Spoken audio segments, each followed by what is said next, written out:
Hello, मैं grammar warriors. आज हम इंग्लिश के उस खतरे वाले जोन में एंट्री करने वाले हैं जहां एसएससी वाले एग्जामिनर चुपचाप ट्रैप बिछा देते हैं, लेकिन आज मेरे इस क्लास में कोई ट्रैप नहीं चलेगा। Let's decode the smartest verb tricks one by one.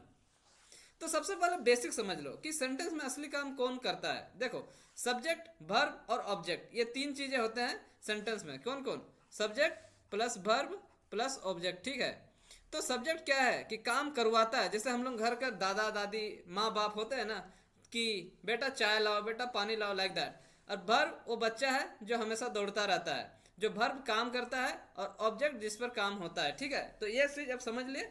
अब आगे बढ़ते हैं। तो अब देखते हैं कि मेन वर्ब क्या है। मेन वर्ब एक ऐसा वर्ड होता है, एक ऐसा शब्द होता है वाक्य में, जो उस वाक्य की जो मेन कार्य या फिर कोई अवस्था होता है उसे दर्शाता है। जैसे यहाँ पर एग्जांपल देखते हैं, आई ईट मोमोज। ठीक है, तो ईट ही यहाँ का असली काम है, खाना। ठीक है, मैं मोमो खा रहा हूँ, तो मेन काम क्या है? मोमो खाना। जैसे मैं प्यार में हूँ, आई अम इन लव। ठीक है, तो मैं क्या प्यार में हूं, तो यहाँ अम क्या है कि मेन वर्ब है, वो एक अवस्था दर्शा रहा है कि मैं लव की अवस्था में हूं। ठीक है, तो मेन वर्ब क्या होता है कि असली मूवर और सेकर होता है सेंटेंस का। ठीक है, बाकी हेल्पिंग वर्ब वाले तो क्या बस साइड रोल वाले होते हैं, जो उसका बैकग्राउंड को सेट करते हैं, वो किस टेंस में है, किस मूड में है, एक्टिव है, पासिव है, क्या है, बस वही चीज है। तो देखते हैं कि मेन वर्ब के कितने तरीके टाइप हैं। देखो, पास्ट फॉर्म बनाने के रूप में यदि हम देखें तो मेन वर्ब के दो रूप होते हैं, एक रेगुलर वर्ब होता है और एक इरेगुलर वर्ब होता है। रेगुलर वर्ब क्या होता है? रेगुलर वर्ब में पास्ट बनाना एकदम आसान रहता है, इसमें हम ईडी जोड़ देते हैं, बस हो जाता है। जैसे walked walked, clean clean, dance dance. ठीक है, ये वैसे है जैसे घर के सब बच्चे जो बोलो, जितना बोलो बस उतना ही करते हैं। ठीक है, अब इरेगुलर वर्ब क्या होते हैं? इरेगुलर वर्ब वो घर के दुष्ट बच्चे हैं जो किसी की भी सुनते नहीं है, उनका कोई नियम नहीं है।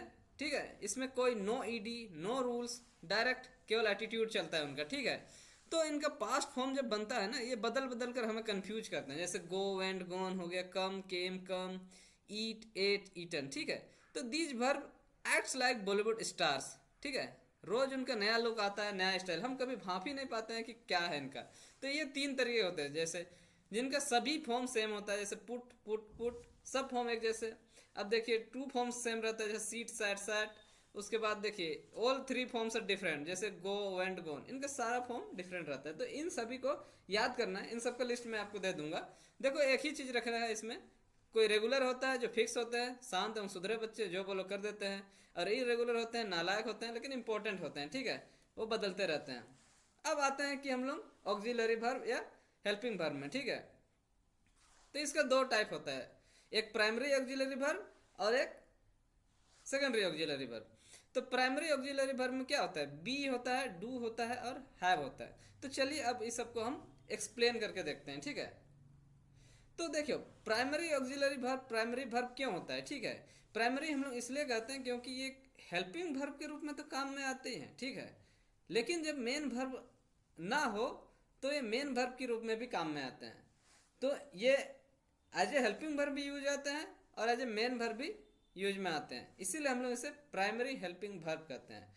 और जो सेकेंडरी हेल्पिंग वर्ब होते हैं, ये सारे मॉडल्स होते हैं। ठीक है, सारे मॉडल्स होते हैं, और ये क्या है कि हमेशा मतलब हेल्पिंग वर्ब के रूप में ही इस्तेमाल किए जाते हैं, कभी भी मेन वर्ब के रूप में इनका इस्तेमाल नहीं होता है। जैसे अब हम देखते हैं कि बी का इस्तेमाल कहाँ कहाँ होता है, कहाँ कहाँ से एसएससी बी से क्वेश्चन पूछता है। देखिए, बी है, ठीक है, इसका बेस फॉर्म है बी। देखिए, एक ही ऐसा वर्ब है पूरा इंग्लिश में जिसका बेस फॉर्म अलग है और भी वन अलग है। ठीक है, ठीक, इसका भी वन है, जैसे अम है, इज है, आर है। ठीक है, भी टू है, ओज और। ठीक है, भी थ्री है, बीन, और भी वन आई एन जी क्या है? बीइंग। अब देखते हैं कि कहाँ से एसएससी क्वेश्चन पूछता है। जैसे मेन वर्ब का, as a main verb be का यूज कहाँ होता है? स्टेटिव वर्ब में, जब हम कोई अवस्था दर्शानी होती है। जैसे आई ओज अ डॉक्टर, मैं एक डॉक्टर था, ये क्या है? एक अवस्था दर्शा रहा है। ठीक है, यहाँ ओज मेन वर्ब की तरह काम कर रहा है, यहाँ और कोई वर्ब नहीं है, यहाँ इसका काम बस अवस्था दर्शाना है कि मैं एक डॉक्टर था। और जैसे हेल्पिंग वर्ब के रूप में बी कहाँ यूज होता है? जैसे आई ओज ट्रीटिंग द पेशेंट। ओके, तो मैं पेशेंट का क्या इलाज कर रहा था, तो यहाँ इलाज मेन वर्ब है, मेन काम तो इलाज करना है, और उसके साथ साथ यहाँ पर ओज है, ये हेल्पिंग वर्ब कर रहा है, इसका टेंस दर्शा रहा है कि ये पास्ट टेंस में था और उस समय कंटिन्यूस था। ठीक है, तो ओज यहाँ पर हेल्पिंग वर्ब है और ट्रीटिंग यहाँ पर मेन वर्ब है।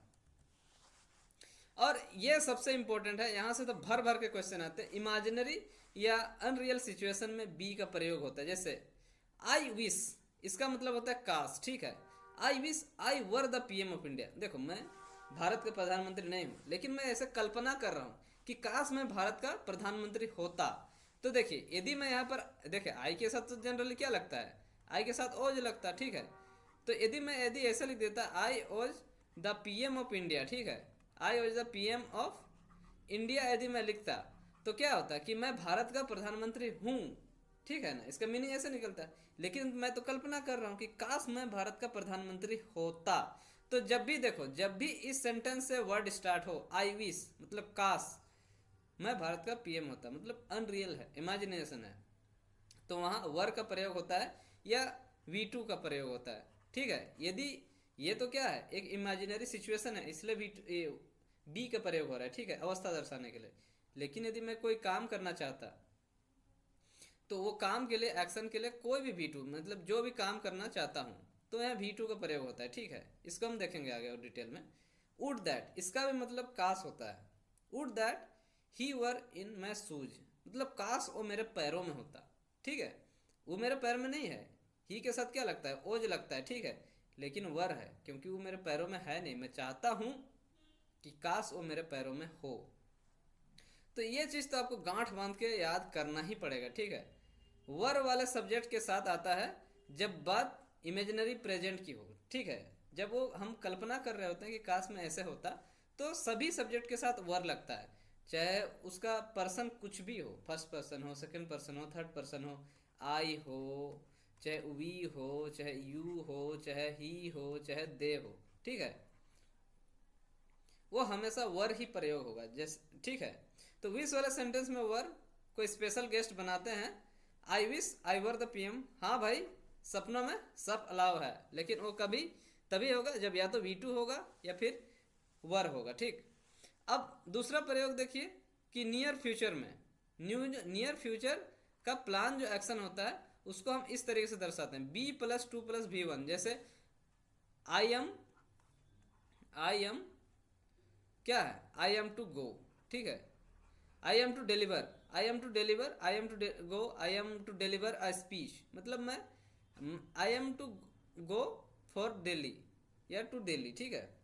तो यहाँ मैं दिल्ली के लिए निकलने वाला हूँ, या फिर I am to go to deliver a speech, मैं एक अभी स्पीच देने वाला हूँ। Be plus going to plus verb form, ये सब पूरा एग्जाम में आता है। जैसे I am going to deliver a speech, ठीक है, I am about to deliver a speech, तो यहाँ पर बी का फॉर्म होता है। ये सब क्या है, नियर फ्यूचर का प्लान एक्शन है, ये एक्शन प्लान है कि होगा और एकदम नियर का है, ठीक है, फ्यूचर का नहीं है। जैसे यहाँ पर देखिए she is going to deliver a speech, मतलब वो जस्ट देने जाने वाली है क्या, speech. He was about to board the bus, वो बस में चढ़ने ही वाला था, ठीक है। तो ये सब यूज होता है। जैसे अब देखिए डू का प्रयोग देखते हैं, बी का प्रयोग खत्म हो गया, अब डू का प्रयोग देखते हैं। डू का फॉर्म है, डू फर्स्ट फॉर्म है, डीड सेकंड फॉर्म है, डन थर्ड फॉर्म है, ये फोर्थ फॉर्म है और ये फिफ्थ फॉर्म है, ठीक है। अब देखिए इसका हेल्प क्या होता है, हेल्पिंग वर्ब के रूप में इन नेगेटिव सेंटेंस या इंटेरोगेटिव सेंटेंस में होता है। जैसे I do not do any work, तो जो नेगेटिव सेंटेंस होता है उसमें do as a helping verb के रूप में इस्तेमाल होता है। जैसे पहला डू हेल्पिंग वर्ब है और दूसरा डू क्या है, मेन वर्ब है। और यही यदि कोई क्या हो रहता interrogative, do I do that work, ठीक है। तो ये प्रेजेंट टेंस में आता है, क्योंकि प्रेजेंट टेंस में हेल्पिंग वर्ब नहीं रहता है ना, सिंपल प्रेजेंट में, ठीक है। सिंपल प्रेजेंट क्या, हाँ सिंपल प्रेजेंट और सिंपल पास्ट दोनों में यूज होता है डू हेल्पिंग वर्ब के रूप में, नेगेटिव सेंटेंस में भी और इंटरोगेटिव सेंटेंस में भी। अब एक चीज और डू का प्रयोग होता है कि एम्फासाइज करने के लिए, मतलब जोर देने के लिए, ठीक है। I do understand your problem, जैसे इसका मीनिंग निकल रहा है। यहाँ तो मैं लिख सकता था आई अंडरस्टैंड योर प्रॉब्लम, वो सिंपल होता है कि मैं तुम्हारी समस्याओं को समझ सकता हूँ। लेकिन ये जोर देकर कह रहा है कि I do understand your problem, मैं तुम्हारी समस्याओं को समझ सकता हूँ। ये मतलब थोड़ा सा जोर देके कह रहा है। जैसे I make a mistake simple, I made a mistake simple क्या होता है, वर्ड होता है। लेकिन I did make a sentence मतलब कह रहा है कि वो थोड़ा सेंटेंस में जोर दे रहा है कि नहीं मैंने गलती की है। तो यहाँ डू डिड जोर देते हैं, ठीक है। डू डज कभी कभी गुस्से में बोलता है I do understand your problems, मतलब भाई समझ आ गया, जोर से बोलना पड़ा बस। अब देखिए रिप्लेसिंग वर्ब, ठीक है, रिप्लेसिंग प्रीवियस वर्ब, जैसे मतलब जैसे होता है ना कि प्रोनाउन आता है, क्या प्रोनाउन आता है नाउन को रिप्लेस के लिए, ठीक है, प्रोनाउन आता है नाउन को रिप्लेस करने के लिए, ठीक है। उसी प्रकार डू आता है वर्ब को रिप्लेस करने के लिए, मतलब बार बार एक ही वर्ब का प्रयोग ना हो, इसीलिए डू आता है। जैसे I work as hard as she does, तो मतलब कहना चाह रहा है कि मैं उतना ही मेहनत करता हूँ, उतना ही कठिन मेहनत करता हूँ जैसे जितना वह करती है, ठीक है। तो यहाँ वर्क आना चाहिए था, यहाँ तो मीनिंग निकल रहा है कि वर्क का, ठीक है। लेकिन इस वर्क को रिपीट ना हो, अच्छा ना लगे, मतलब देखने में अच्छा नहीं लगता है कि एक ही चीज़ बार बार रिपीट हो रहा है, इसीलिए यहाँ पर वर्क लिखने के बदले डज लिख दिया है। तो जब इस वर्ब का प्रयोग हो चुका है, ठीक है, और सेम वर्ब का दोबारा प्रयोग करना है, तो उस रिपीटेशन से बचने के लिए हम लोग डज का प्रयोग करते हैं, ठीक है।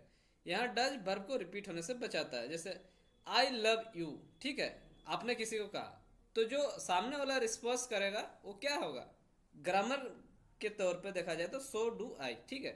सो का प्रयोग किया जाता है मतलब शॉर्ट आंसर के लिए, डू मतलब मैं भी करता हूँ, ठीक, क्या लव। तो यही चीज़ है कि वर्ब को रिपीट होने से बचाता है। और दूसरा चीज़ है कि अब देखिए हैव, हैव क्या है, हैव क्या देखिए V1 है, हैव है, V1 SES हैज है, V2 है हैड, V3 है हैड, और V1 ING है हैविंग, ठीक है। तो इसका पहला जो है काम क्या है, पहला काम है कि यदि इसका मीनिंग निकल रहा है क्या, पोजेशन या ओनरशिप, मालिकाना, ठीक है। तो ये एज ए स्टेटिव वर्ब के रूप में काम करता है। जैसे आई हैव अ कार, ये अवस्था दर्शा रही है कि मेरे पास एक कार है, ठीक है। तो यहाँ हैव का मतलब क्या है, ओन करना है, ठीक। तो यहाँ कंटिन्यूस नहीं बनेगा, ये इस चीज को ध्यान रखना। जब भी मतलब हैव का मीनिंग पोजेशन या ओनरशिप आएगा तो यहाँ पर कंटिन्यूस फॉर्म नहीं आएगा, ठीक है। I am having a car गलत है, आई हैव अ कार। लेकिन यही बात जब खाने की होगा तो आई एम हैविंग लंच बिल्कुल सही है, ठीक है। But I am having a car बिल्कुल मत करना, ठीक है, कार मत खा जाना। जब मीनिंग हैव का ईटिंग या डूइंग एन एक्टिविटी हो, ठीक है, जैसे कोई एक्टिविटी कर रहे हैं या फिर खाना खा रहे हैं, तो वहां पर हैव क्या एक्शन वर्ब के रूप में काम करता है, और वहां पर क्या ING फॉर्म लेता है। जैसे I have lunch at 1 PM, मतलब मैं 1 बजे लंच करता हूँ, ठीक है, मैं 1 बजे लंच करता हूँ। यहाँ पर ING फॉर्म लगेगा। जैसे आई एम हैविंग लंच, मैं खाना खा रहा हूँ, ठीक है, ये अलाव है। यहाँ से क्वेश्चन भर भर का आता है, ठीक है। जब हैव का मतलब खाना हो या फिर आनंद लेना हो तो ING लगेगा। जैसे यहाँ पर एक चीज और आता है, जैसे वो प्रेजल वर्ब है हैव फन, ठीक है, हैव फन, तो ये भी V1 ING लेता है। हैव फन का मतलब होता है मजे करना, ठीक है, इंजॉय करना। अब देखो हैव से यदि मीनिंग ऐसा निकला कुछ एक्सपीरियंस हो रहा है, जैसे I had a dream last night, ठीक है, तो यहाँ पर भी हैव का प्रयोग किया जाता है। I had a strange experience, मुझे एक मतलब विचित्र सा अनुभव हुआ, ठीक है, इसके लिए भी हैव का प्रयोग किया जाता है कुछ एक्सपीरियंस के लिए, ठीक, कुछ अनुभव के लिए। अब मीनिंग चौथा क्या है कि स्ट्रॉन्ग रिकमेंडेशन हो, जब हम किसी को स्ट्रॉन्ग रिकमेंड करते हैं, जैसे I had rather stay at home, ठीक है, मुझे घर में रहना चाहिए था, मतलब हम स्ट्रॉन्ग सजेस्ट कर रहे हैं किसी को। तो अब एक चीज देखना है, जैसे हैड रादर हो गया, हैड बेटर होगा, हैड सुनर होगा, इसके बाद हमेशा V1 आता है, ठीक है। यहां से भी क्वेश्चन भर भर के आते हैं, इसको भी रट लो। जैसे had rather, had better, had सुनर, ठीक है, ठीक। देखिए यहां पर क्या है, I had rather stay at home, ठीक है। लेकिन इसके बाद हैड रादर के बाद यदि दूसरा सब्जेक्ट आ जाएगा ना तो उसके बाद हम लोग V2 लगाते हैं। जैसे हैड रादर, देखिए आई हैड रादर के बाद यदि वर्ब आएगा तो V1 आएगा, ठीक है। लेकिन आई हैड रादर उसके बाद कोई और एक सब्जेक्ट आएगा तो उसके बाद V2 का प्रयोग होता है। इसे हम एग्जाम्पल में PYQ में देखेंगे, ठीक है। तो ये चीज आप याद कर लीजिएगा। अब मीनिंग 5 क्या है, देखिए परफेक्ट टेंस का जो स्ट्रक्चर होता है वो उसमें हैव का प्रयोग होता है। जैसे आई हैव मेट देम, मैं उनसे मिल चुका हूँ। I have had lunch just now, ठीक है, मैंने अभी अभी लंच खाया है, ठीक। जैसे आई हैव हैड, ठीक है। I had lunch before you come, मैं तुम्हारे आने से पहले लंच कर चुका हूँ। देखिए और एक चीज यहाँ पर एक मीनिंग ये है, देखिए हैव हो या हैड हो, हैज हो या फिर हैड हो, ठीक है। इसके बाद कोई भी वर्ब आएगा तो हमेशा V3 फॉर्म लेगा, ठीक है। ये चीज याद कर लीजिएगा, इससे भी मतलब बोरी भर भर के क्वेश्चन आता है, ठीक है। जैसे यहाँ पर है ना, हैव के बाद हैड है, हैड के बाद हैड है, ठीक है। तो ये बिल्कुल सही है, हैव के बाद कोई भी वर्ब आ रहा है तो वो V3 फॉर्म में होगा। और चौथा पार्ट ये है कि फोर्स एक्शन होता है, ठीक है, जिसे हम लोग को जबरदस्ती करना पड़ता है। When an action is done under pressure और obligation we use form of have to, उसमें हम लोग हैव टू का यूज करते हैं। जैसे प्रेजेंट टेंस में यदि कोई प्रेशर में काम करना पड़ा तो हैव टू प्लस V1, ठीक है, हैज टू प्लस V1। जैसे example, he has to come here every day, उसे यहाँ पर रोज आना पड़ता है, वो आता नहीं है, आना पड़ता है। I have to see the doctor, मुझे डॉक्टर से मिलना होगा, मुझे डॉक्टर के पास जाना होगा। फोर्स है, जबरदस्ती है। ये चीज पास्ट में हैड टू प्लस V1, ठीक है, क्योंकि पास्ट में V2 लेता है इसलिए had. The government had to make decision, मतलब गवर्नमेंट को डिसीजन लेना पड़ा, मतलब गवर्नमेंट लेना चाहती थी या नहीं इसका कोई ही नहीं, लेकिन लेना पड़ा। कुछ ऐसा सिचुएशन क्रिएट हुआ कि गवर्नमेंट को डिसीजन लेना पड़ा। She had to flee to save her life, उसे अपना जिंदगी बचाने के लिए भागना पड़ा। तो यहाँ क्या है, हर चीज क्या है, फोर्सफुली हो रहा है। जैसे फ्यूचर में होगा will have to plus V1, ठीक है। She will have to go to Mumbai, उसे मुंबई जाना पड़ेगा। We will have to be cautious, हमें सावधान रहना पड़ेगा। देखिए यहाँ पर हमेशा क्या पड़ेगा, अड़ेगा, ये सब आ रहा है, ठीक है। तो ग्रामर बोरिंग नहीं है, बस एग्जाम्पल सही हो तो मजा ही मजा है। कमेंट करें कि मजा आ गया। Thank you.